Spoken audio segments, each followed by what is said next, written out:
Hello everyone, my name is Cora. Welcome back to my channel, Pampered Pages, and welcome to my top 5 most anticipated reads for 2025. Starting off, I have A Curse Carved in Bone by Danielle L. Jensen. This is a Norse-inspired adult fantasy romance and is the continuation of a chilled maiden's journey towards self-discovery, among other things. It is also the second and final book in Jensen's Saga of the Unfated. While I don't want to spoil anything regarding the first book, I do encourage one to check out this author's website. There you can find lots of information pertaining to this duology, including a pronunciation guide and content warnings. However, if you are interested in hearing more, I'll leave a link below to my spoiler-free review for the first book. A Fadington Blood has been such a memorable read for me this year, so it's only fitting A Curse Carved in Bone be included on my most anticipated list for 2025. Another duology that I absolutely loved reading this year was the Shepherd King duology by Rachel Gillig. So you can bet your bottom dollar I was pretty stoked when she announced her next work, The Night and the Moth. The Night and the Moth is advertised as a gothic tale that follows a prophetess named Sybil Delling. As a diviner, Sybil has traded a decade of service for a home in the Great Cathedral and receives visions from 6 unearthly figures known as the Omens. From these visions, Sybil can predict events before they happen, and many travel across the kingdom to learn of their futures. But just as Sybil's service window draws to a close, a mysteriously handsome and heretical knight shows up at the Great Cathedral. Roderick. Roderick is said to have zero respect for Sybil's visions. However, when her fellow diviners mysteriously start vanishing one by one, she has no choice but to seek Roderick's help in finding them. One Dark Window and Two Twisted Crowns completely entranced me. The world building and magic system, in my opinion, were so well written, and thus I can't wait to jump back into more of Gillig's writing. The Night and the Moth sounds incredibly captivating, and I can't wait to get my hands and eyes on it. Switching genre gears, but keeping on the trend of authors I've read and loved this year, I have The Mysterious Bakery on Rue de Paris by Evie Woods.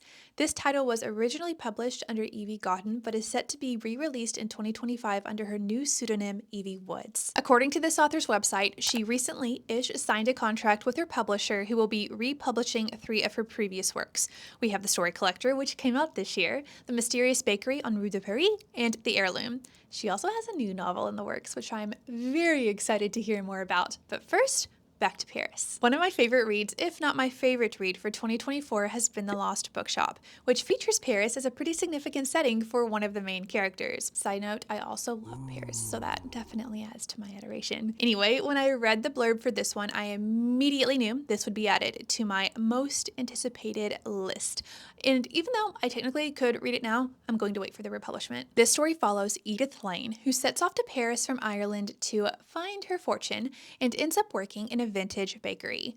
Once there, Edith discovers that the bakery isn't exactly as it seems, and that some ghosts from her past are, quote, harder to escape than others. Evie Woods is one of my favorite new-to-me authors. I absolutely love her writing style and her infusion of genres, and I am thrilled to continue reading more of her previous publications in conjunction with any new releases. Another new-to-me author that I've enjoyed reading this year is Abby Jimenez. So when I saw Say You'll Remember Me, Key Wildest Dreams by Taylor Swift, I immediately took a screenshot so that I could add it to my list. Since then, I've done some TikTok watching, and Abby Jimenez says that this is a story about finding a life and even a love worth remembering. Also, the main female character, Samantha, appears in Just for the Summer. I won't spoil who she is exactly, but I will say I just love little character crossovers. I also love the way Abby Jimenez writes her characters, which is one of the reasons why I have been inspired to continue reading more of her work. So here's to meeting Samantha and Xavier. Finally, I have The Sirens by Emilia Hart, and this one sounds right up my alley.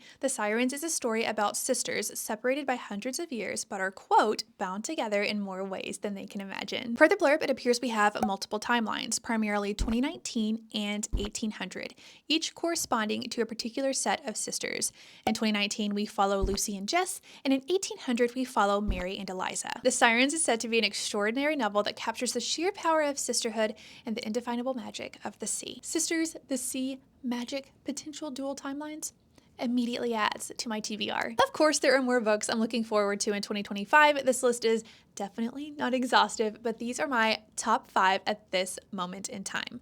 Also, I feel like I must mention that these books are set to currently be released in the first part of the year, and most of them are very close to my birthday.